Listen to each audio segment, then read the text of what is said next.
한번 고백합시다. 주의 긍휼을 의지하여 기도하라.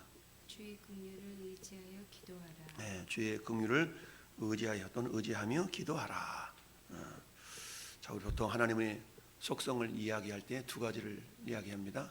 하나님은 사랑이시다. 하나님은 사랑의 하나님.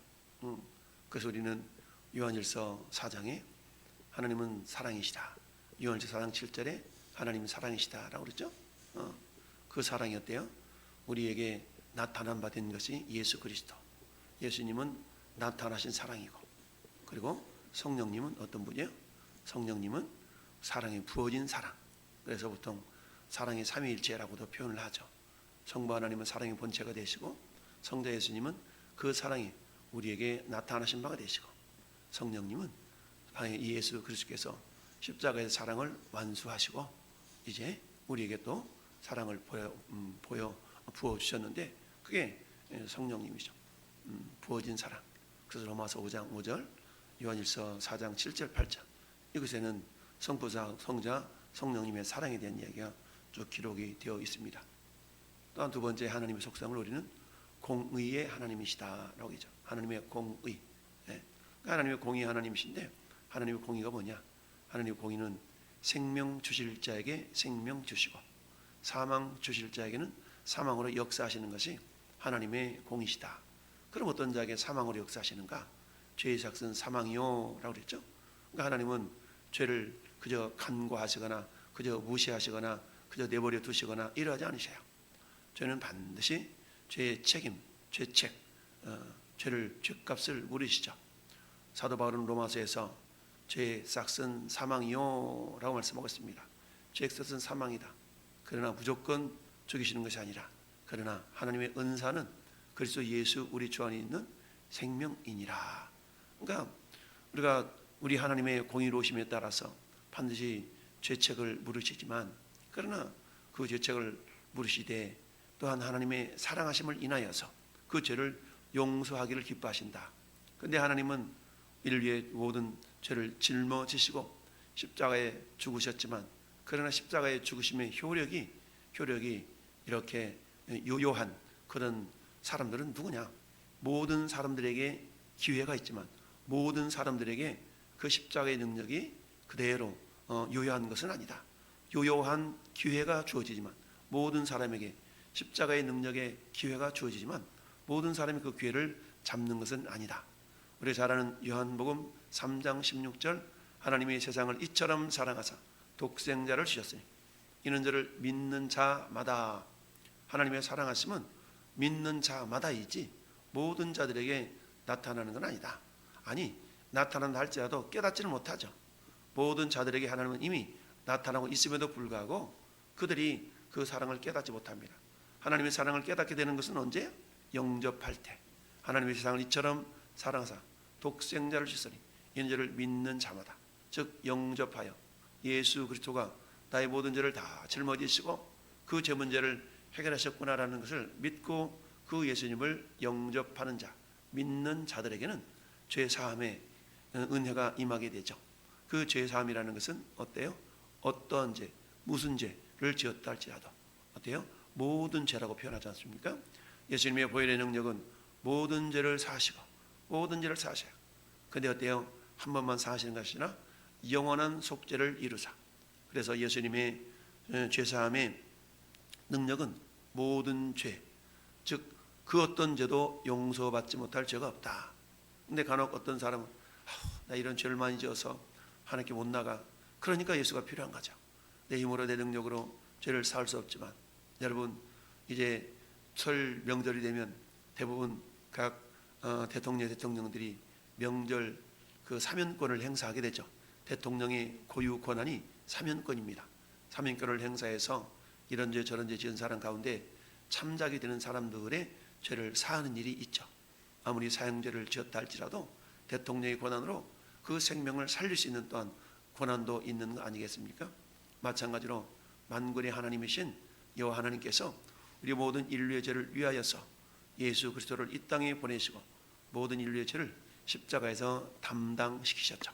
그런 예수님이 피 흘려 죽으심으로 테텔레스타이 다 이뤘다라고 말씀하셨습니다. 무슨 말이냐? 죄값을 내가 내 죄값을 치러야 되는데 내 죄값을 예수님이 대신 치러주셨다는 얘기예요.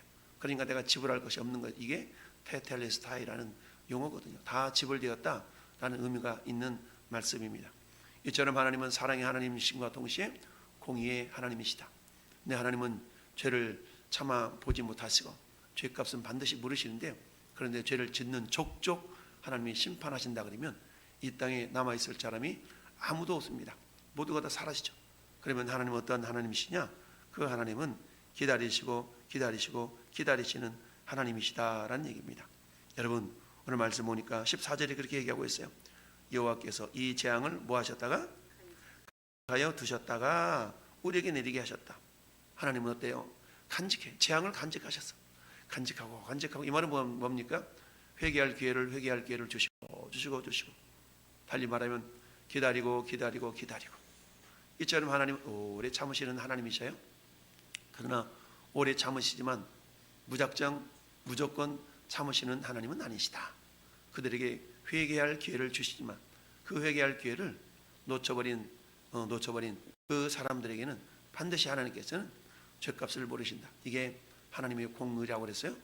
회개하는 자에게는 그 어떤 죄의 모습이라 할지라도 용서하시지만 하나님의 용서의 사랑을 그 끝내 거절한 자들에게는 반드시 심판이 있다라는 것을 볼 수가 있습니다.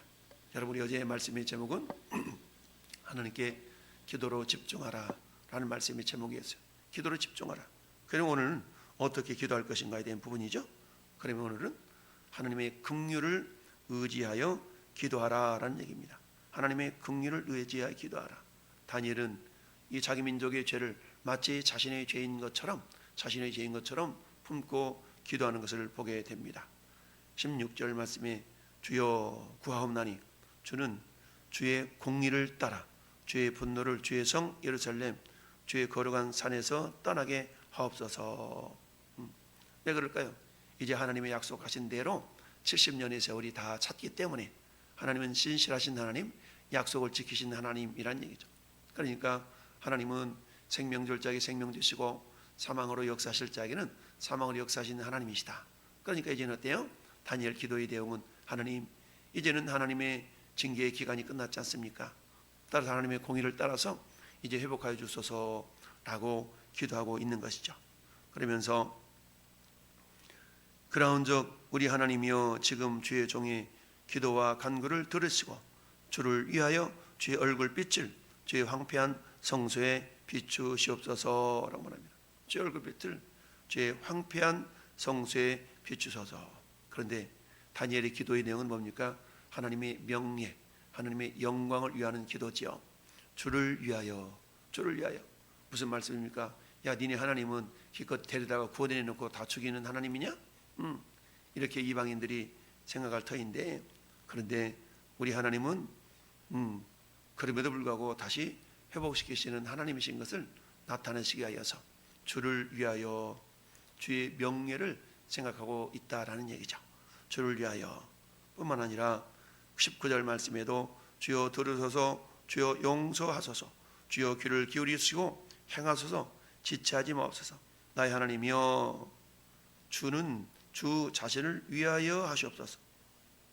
주 자신을 위하여 하라. 이 말이나 17절에 주를 위하여라는 말은 같은 말이죠.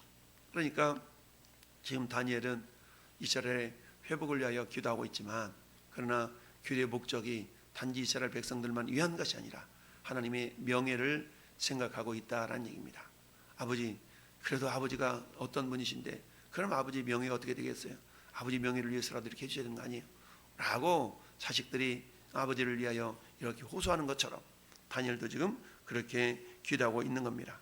그러면서 18절 하반절에 우리가 주 앞에 간구하옵는 것은 우리의 공의를 의지하여 하는 것이 아니요, 우리가 주 앞에 기도하는 것은 내 잘난 맛에 내가 이렇게 했지 않습니까? 라고 그렇게 자기 자신의 어떤 것을 드러내기보다는 주의 큰 긍휼을 의지함이니라. 그러니까 다니엘이 기도하는 기도의 근거는 자기들 내세울 거 없잖아요. 하나님께 불순종했고, 우리 13절 말씀처럼 모세의 율법에 기록된 대로 모든 재앙이 우리에게 내리렸사오나 우리는 우리의 죄악을 떠나야 되는데 떠나지 않았어요. 진리를 깨달아야 되는데 깨달으려고 하지도 않았어. 우리 하나님 여호와의 얼굴을 기쁘게 하려고 하지도 않았어. 그러니까 자신들이 당하는 그 하나님의 징계는 당연한 거란 얘기. 그러니 어떻게 자신들의 공의로움이 있겠습니까? 자신들의 공의로움이 전혀 없는 거죠. 그러니까 다니엘의 기도는 자신들의 공의를 의지하는 기도가 될 수가 없는 겁니다. 다만 어때요? 하나님의 긍휼하심에 의지함이니다라고 말씀하고 있습니다. 하나님의 긍휼을 의지해서. 우리의 기도도 마찬가지죠. 때로는 우리가 신앙생활을 하는 모습들이 정말 잘한 것도 없는 것 같고 맨날 하나님 앞에 불충성하는 그런 모습밖에 없어서 내 자신의 공의를 드러낼 건덕지가 없다 할지라도 그럼에도 불구하고 어때요? 오늘 말씀에 기도와 간구로 그랬죠? 기도와 간구로. 자주 말씀드리지만 기도라는 것은 기도할 건덕지가 있을 때 당당하게 하는 기도를 보통 우리가 기도라고 표현한다면, 간구라는 것은 여러분 구할 건덕지가 없어. 체면은 없지만 그래도 아버지가 날 낳아주셨잖아요. 그래도 어머니가 날 낳아주셨잖아요. 이게 간구하는 거라고 말할 수 있어요. 이게 긍휼을 구하는 기도죠. 즉 간구라는 것은 긍휼을 의지하며 하는 기도가 이 간구다라고 표현할 수가 있습니다. 그래서 오늘 말씀의 제목이 우리가 하나님께 정말 나아가야 되는데 하나님께 기도로, 말씀과 기도로 하나님께 집중해야 되는데 그러면 어떻게 말씀과 기도로 집중할 수 있을까? 그 기도의 내용 중에 우리는 긍휼함을, 하나님의 크신 긍휼을 의지하여 기도해야 된다. 말씀은 뭡니까? 말씀은 약속이니까 하나님의 약속을 부여잡고, 하나님 그러나 반드시 하나님의 명령, 그 약속에는 명령이 있다 그랬어요. 명령이 있어요. 요한아 나의 목자시니 내게 부족함이 없이로다. 하나님 나를 부족함이 없게 하시니 감사해. 근데 무조건 무작정 부족함이 없게 하시는 것이 아니라 여호와가 나의 목자가 될 때, 주님이 나의 목자가 될 때 부족함이 없게 하신다라는 사실입니다. 여러분 어제도 우리 신방 가서 그런 얘기를 했는데 로마서 8장 28절에 모든 것이 합력하여 선을 이룬다. 모든 것이 합력하여 선을 이루시는데 무작정 무조건적으로 그런 것이 아니라 내 마음이 하나님을 향한 사랑이 있는 자들에게 무조건인 겁니다. 할렐루야. 하나님을 사랑하는 마음이 있을 때 우리가 알거니와 하나님을 사랑하는 자 곧 그때로 부르심을 입은 자들에게는, 그러니까 이 같은 내용이요. 하나님을 사랑하고 있다는 얘기는 뒤집어 놓고 말하면 주께서 나를 부르셨음, 주님이 나를 부르셨다는 믿음의 확신이 있는 자라는 말이거든요. 그러니까 하나님을 사랑하는 자 곧 그 뜻대로 부르심을 입은 자들에게는 모든 것이 합력하여 선을 이루느니라 라는 그런 말씀. 모든 것 속에 우리가 포함되지 않는 것 없지 않습니까? 내 생활의 삶에 있어서 여러 가지 어려운 거, 연약한 거, 그렇죠. 오늘 말씀도 마찬가지. 다니엘은 이제 유다 백성들이 바벨론에서 70년의 세월이 지났고 이제 제국이 바뀌잖아요. 메데 바사라는 제국으로 통치권이 넘어갔어. 그럼에도 불구하고 여전히 유대인들은 어때요? 이 바벨론 땅에 사는 겁니다. 땅은 그대로이고 백성도 그대로이고 통치권이 넘어간 거죠. 그래서 어때요? 많은 사람들은 이제 어떻게 되지? 라고 염려하고 걱정하겠지만 다니엘은 잠잠히 하나님의 얼굴을 구하며 하나님의 은혜, 하나님의 얼굴빛을 비춰달라고 기도하고 있는 것을 봅니다. 17절 하반절에 주의 얼굴빛을 주의 황폐한 성소에 비추소서. 날 봐봐 우리 그러잖아요. 하나님 얼굴빛이 비춰지면 어떻게 했어요? 그 빛은 사랑의 빛이요 회복의 빛이요 은혜의 빛인 줄 믿습니다. 여러분 이스라엘 백성들을 저 이집트 땅에서 건져낸 하나님께서 모세에게 그렇게 명령하잖아요. 여러분 민수기 6장 한번 볼까요? 민수기 6장에서 그렇게 얘기합니다. 민수기 6장에 모세에게 야 모세야, 예 하나님 네 형 아론이 있지, 예 하나님 네 형 아론에게 이렇게 하라 그래라 라고 하면서 하나님께서 22절 민수기 6장 22절부터 아론의 귀중한 축복의 내용이 나옵니다. 여호와께서 모세에게 말씀해 이르시되 아론과 그의 아들들에게 말하여 이르되 너희는 이스라엘 자손을 위해 이렇게 축복하라 그래라. 첫째, 여호와는 내게 복을 주시기를 원하고 너를 지키시기를 원한다 그래라.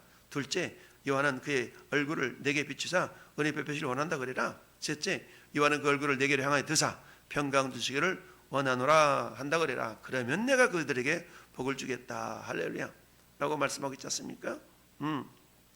자, 그래서 25절에 여호와는 그의 얼굴을 내게 비추사 은혜 베푸시기를 원하노라. 왜 얼굴빛을 이스라엘 백성들이 비추라고 다니엘이 기도했어요? 하나님의 은혜를, 하나님의 긍휼하심을 구하기 위하여 그랬다는 얘기죠. 25절 26절도 여호와는 그 얼굴을 내게로 향하여 드사 평강 주시기를 원하노라. 샬롬의 하나님, 샬롬을 이스라엘 백성들에게 베풀어 주옵소서. 지금 뭐 하고 있는 거예요? 제국이 바뀌었기 때문에 이스라엘 백성들은, 유다 백성들은 지금 바벨론 땅에서 이제 어때요? 이제 그 땅은 같은 땅, 마음이 불안하고 두렵고 이런 상태에 있는 겁니다. 그러니까 어때요? 주님의 긍휼하심을 통하여서 이스라엘 백성들에게 마음의 샬롬을 허락해 달라라는 그런 기도의 내용이었다라는 사실이죠. 그런데 이 모든 것들은 결국 하나님 당신의 영광을 위하여, 하나님 자신을 위하여 그렇게 하십시오라고 하나님의 명예를 생각하고 있다라는 얘기입니다. 그러니까 지금 그 기도는 마치 마태복음 6장 너희는 먼저 그의 나라와 그의 의를 구하라 라는 그런 기도의 내용과 같은 거 아니겠어요? 먼저 주님의 나라와 의를 구하는 거예요. 주님의 의를 구하고 주님의 영광을 위하고 주님의 명예를 구하는 그런 기도, 이렇게 기도하고 있는 다니엘의 기도를 보면서 오늘 이 시대에 저와 여러분들도 이처럼 그런 기도의 내용이 있어야 될 줄 믿습니다. 여러분, 하나님은 변함이 없으신 하나님이십니다. 여러분, 사도 바울 히브리서 13장에도 보니까 하나님은 어떤 하나님이시냐? 예수 그리스도는 어제나 오늘이나 영원토록 동일하시니라. 동일하다는 얘기는 변함없다는 얘기죠. 한결같으신 하나님께, 하나님은 한결같으신데 우리가 변덕스러우면 안 되잖아요. 우리도 변덕스럽지 않고 우리도 항상 한결같은 신앙으로, 한결같은 신실함으로 하나님의 얼굴을 구할 수 있어야 됩니다. 오늘 하루도 때로는 상황이 변하고 문제가 변하고 내 주변들이 정말 내가 감당하기 어려운 그런 모습이랄지라도 우리가 할 것은 여전히 그럼에도 불구하고 하나님의 사랑은 변함이 없으시다라는 얘기죠. 에베소서 6장 24절에도 우리 주 예수 그리스도를 변함없이 사랑하는 모든 자에게 은혜가 있을지어다. 사도 바울은 에베소 교회에게 편지를 마무리할 때 이렇게 마무리합니다. 우리 주 예수 그리스도를 변함없이 사랑하는 모든 자, 변함없이 사랑하는 모든 자. 그렇다면 우리는 어때요? 하나님을 변함없이 사랑하나요? 아니면 내 상황에 따라, 내 조건에 따라 사랑했다, 사랑 안 했다 이런가요? 그렇지 않지 않습니까? 마치 부모가 자식들을 사랑할 때 조건적으로 사랑하는 건 아니잖아요. 무조건적으로 사랑하는 것처럼 우리도 역시 하나님이 먼저 우리를 당신의 독생자 예수 그리스도를 내어주시기까지 사랑하셨기 때문에 우리들도 어때요? 변함없이 그 하나님을 사랑하실 수 있기를 바랍니다. 하나님의 은사는 여러분 온전한 선물이 다 위로부터 빛들의 아버지께로 내려오니 그는 변함도 없으시고 회자는 그림자 없으시니라. 야고보 사도가 야고보서 1장 17절에 말씀하셨던 것처럼 오늘도 우리가 정말 주님의 긍휼을 의지하여 기도함으로 주님의 큰 은혜를 경험하는 복된 하루가 되시기를 예수님의 이름으로 축원합니다. 아멘.